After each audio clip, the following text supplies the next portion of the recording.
Hello everyone. Today we will discuss the next part of chapter microbes in human welfare. In previous part we have discussed about biogas plant and sewage treatment. In this part we will discuss microbes as biocontrol agent. We know how we can control. It is a major challenging for us that how we can control the crops from pest and insect. आज हमारे देश में सबसे बड़ी problem जो ये है कि जो हम एग्रीकल्चर के अंदर पेस्टिसाइड और इंसेक्टिसाइड का यूज़ करते हुए एग्रीकल्चर का प्रोडक्शन कर रहे हैं। इससे एक बेनिफिट तो हो रहा है कि एग्रीकल्चर का प्रोडक्शन हो रहा है, बट दूसरा सबसे जो हार्मफुल जो इफ़ेक्ट ये है कि उससे ये ह्यूमन बीइंग के लिए भी हार्मफुल है, और अगर ये टॉक्सिन सब्सटेंसेस फूड चेन में एंटर गए तो हमारी बॉडी तक भी आ सकते हैं। तो फिर इसका सेकंड ऑप्शन क्या है? तो इसका सेकंड ऑप्शन है कुछ ऐसे माइक्रोब्स जो पेस्टिसाइड और इंसेक्टिसाइड की डिपेंडेंसी को कम करेगा और क्रॉप की और सॉइल की फर्टिलिटी को भी इंक्रीज करता है। तो let's start students this topic, microbes as biocontrol agent. Biocontrol means the use of biological method for controlling plant disease and pest. Plant के अंदर जो डिजीज़ है या जो इंसेक्ट हैं, जो पेस्ट हैं, उनको कंट्रोल करने के लिए हम कुछ माइक्रो ऑर्गेनिज्म का यूज़ करें.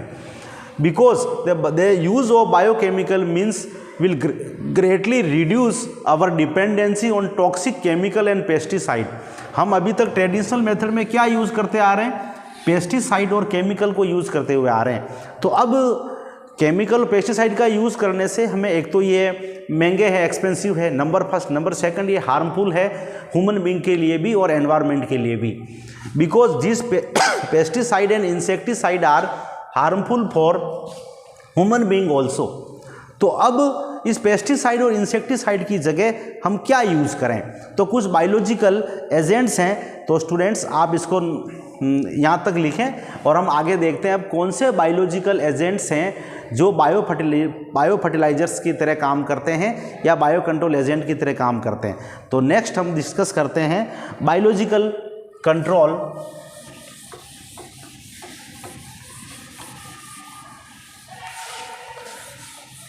इंपॉर्टेंट टॉपिक्स है स्टूडेंट्स ये, बिकॉज पेस्टिसाइड और इंसेक्टिसाइड जो लार्ज नंबर पे यूज़ हो रहा है हमें उसको कम करना है.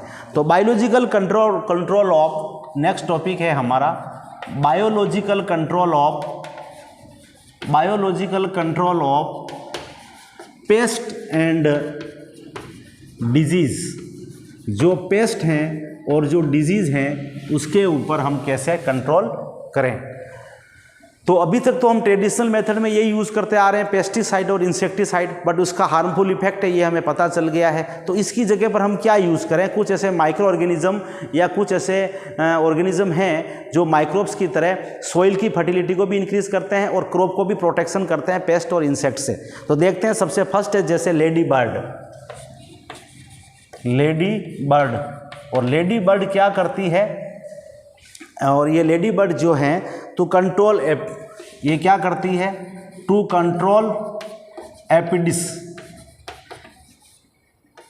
ये इस डिसीज़ को कंट्रोल करती है. ये एक पेस्ट है जिसको ये कंट्रोल करती है.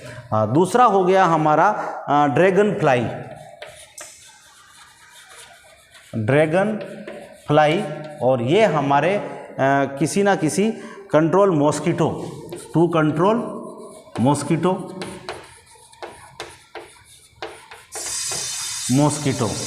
तो जो लेडी बर्ड है ये कंट्रोल करता है किसको? एपिडिस को.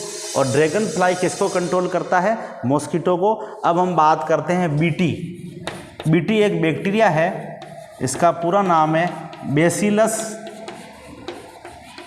thuringiensis. ये एक ऐसा बैक्टीरिया है बेसिलस thuringiensis जिसका नाम है BT bacteria.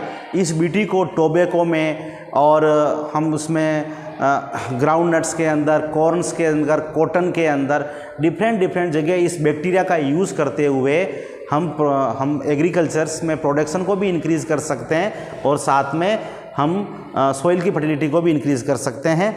To control many insect. ये बीटी क्या करता है? To control many insect. अब स्टूडेंट्स ये बीटी एक ऐसा बैक्टीरिया है जिसका जीन उस पर्टिकुलर क्रॉप्स के अंदर, सपोज ये एक प्लांट्स हैं, इसके अंदर मान लो आपने बैक्टीरिया इस बीटी का जीन इंसर्ट कर दिया, तो जैसे ही कोई इंसेक्ट इसको खाने के लिए आएगा, मान लो ये इंसेक्ट इसको खाने के लिए आया, ये जैसे लीफ है, ये मान लो एक इंसेक्ट है जो इसको खाने के लिए आया, तो ये बीटी का जो जीन है इसकी बॉडी में एंटर कर जाएगा और इसके गट वॉल में जाकर के, इसके एलिमेंट्री कैनाल में जाकर के इस पेस्ट को किल कर देगा। ऐसा करके ये हमारी क्रॉप को प्रोटेक्ट कर सकता है।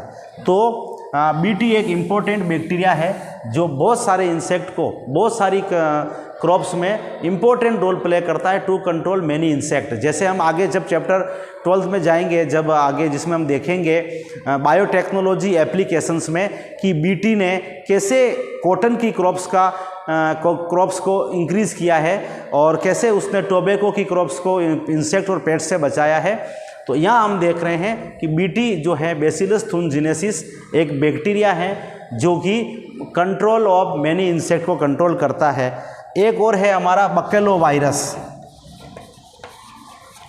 एक है हमारा बकेलो वायरस, और ये बकेलो वायरस जो हैं, ये बकेलो वायरस जो हैं ये न्यूक्लियोपोलीहेड्रोवायरस से ये बिलोंग करता है और ये भी क्या करता है, to attack insect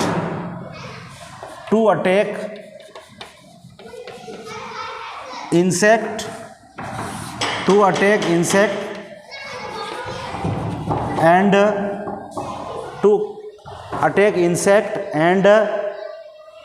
other arthropods।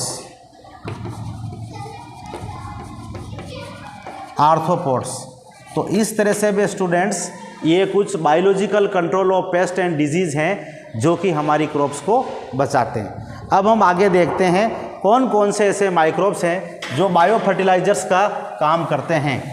कौन कौन से ऐसे माइक्रोब्स हैं जो बायो फर्टिलाइजर्स का काम करते हैं।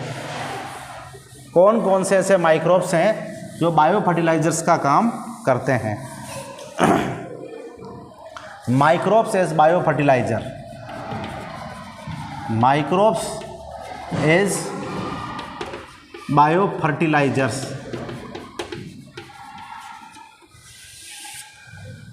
कौन कौन से माइक्रोब्स हैं। बायो फर्टिलाइजर्स का मीनिंग क्या होता है। Bio fertilisers bio fertilisers are organism, हम ऐसे समझते हैं। Bio fertilisers are organism that enrich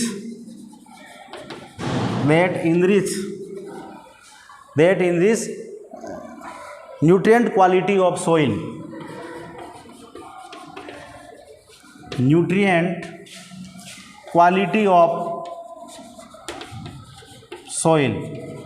तो ये न्यूट्रिएंट की क्वालिटी, सॉइल की जो न्यूट्रिएंट क्वालिटी है उसके अंदर जो डिफरेंट टाइप के मिनरल्स हैं उसको ये इंक्रीज़ करता है। कौन? ये bio fertilisers.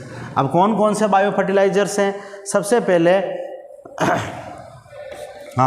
Source of bio fertilisers are, ये बायो फर्टिलाइजर्स कौन कौन हो सकते हैं। आर बैक्टीरिया और फंजाई। बायो फर्टिलाइजर्स कौन कौन हो सकते हैं। Bacteria, fungi and cyanobacteria.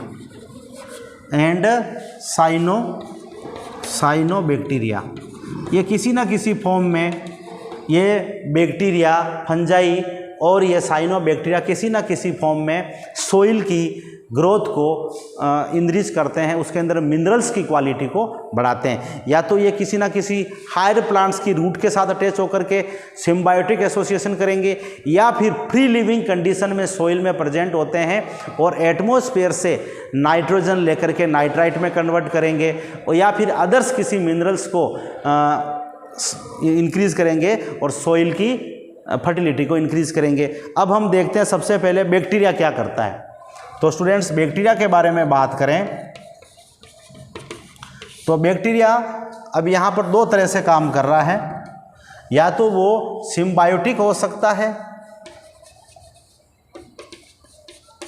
या फिर फ्री लिविंग हो सकता है। अब सिम्बायोटिक क्या है? जैसे राइजोबियम विथ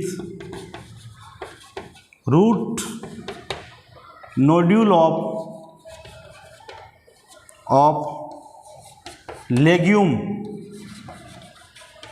लेग्यूम प्लांट्स की रूट में राइजोबियम बैक्टीरिया प्रेजेंट होता है और ये सिम्बायोटिक एसोसिएशन करके सॉइल की जो फर्टिलिटी है उसको इंक्रीज करता है। दूसरा है फ्री लिविंग। अब फ्री लिविंग कौन है?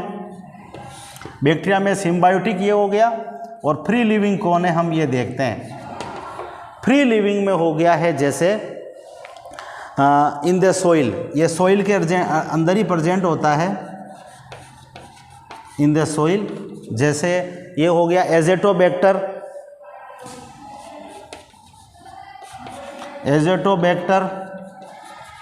एक तो ये हो गया एजेटोबैक्टर। दूसरा है एजेटोबैक्टर एंड एजोस्पिरुलिना। एजेटोबैक्टर एंड एजोस्पिरुलियम, ये दो तरह के जो बैक्टीरिया हैं सॉइल की ग्रोथ को इंक्रीज करते हैं। अब हम देखते हैं कौन सी फंजाई है जो सॉइल ग्रोथ को, सॉइल फर्टिलिटी को इंक्रीज करती है।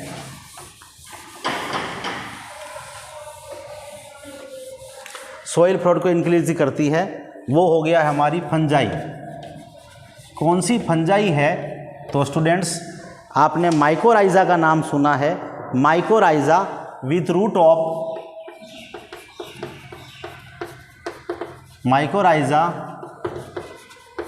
Of higher plants. जो माइकोराइजा होता है वो हायर प्लांट्स की रूट को में प्रेजेंट होता है। It recycle phosphorus and other minerals. ये बहुत सारे मिनरल्स को सॉइल में इंक्रीज करता है, चाहे वो फॉस्फोरस हो गया, नाइट्रोजन हो गया, ये हो गया हमारा फंजाई। अब हम बात करते हैं नेक्स्ट साइनोबैक्टीरिया।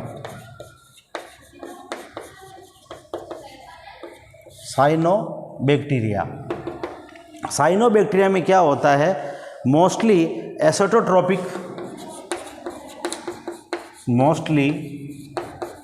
एसेटोट्रोपिक ऐसे बैक्टीरिया जो मिथेनोजन टाइप के बैक्टीरिया होते हैं और साइनोबैक्टीरिया होते हैं। बैक्टीरिया विच एसिटोट्रोपिक बैक्टीरिया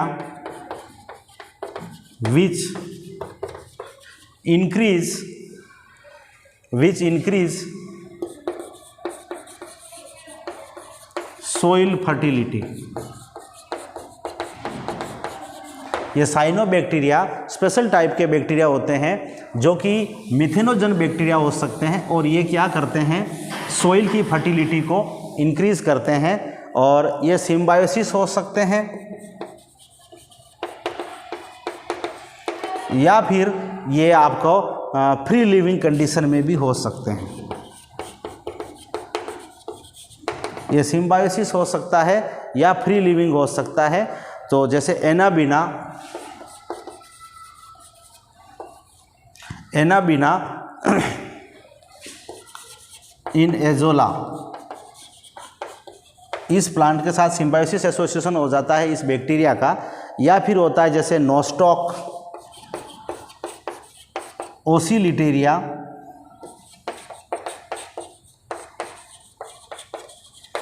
और उसके बाद है ब्लू ग्रीन एल्गी। ये सारे वो माइक्रोब्स हैं जो कि सोइल फर्टिलिटी को इंक्रीज करते हैं। तो स्टूडेंट्स, आज हमने डिस्कस किया कि कौन कौन से माइक्रो ऑर्गेनिज्म हैं जो सोइल की फर्टिलिटी को इंक्रीज करते हैं, चाहे वो बैक्टीरिया हो सकते हैं, फंजाई हो सकते हैं, साइनोबैक्टीरिया हो सकते हैं, और मोस्टली ये किसी ना किसी प्लांट की रूट के साथ एसोसिएट्स करते हैं, या फिर ये फ्री लिविंग कंडीशन में सोइल में प्रेजेंट होते हैं और सोइल की फर्टिलिटी को इंक्रीज करते हैं। तो इस तरह से स्टूडेंट्स इस चैप्टर को हमने कम्प्लीटली 4 पार्ट्स में पढ़ा है। पहले 3 वीडियो और बने हैं, ये इसका लास्ट वीडियो था। तो आप इस पार्ट को ध्यान से सुने और सारे ही पार्ट को ध्यान से सुनते हुए आप अच्छी तरह से नोट्स लिखें, और अगर कोई प्रॉब्लम है तो आप मेरे से शेयर कर सकते हैं। ओके स्टूडेंट्स, आज इतना ही। अब फिर नेक्स्ट किसी चैप्टर्स में हम डिस्कस करेंगे, और कोई डाउट है तो आप शेयर करें। Thank you, have nice day.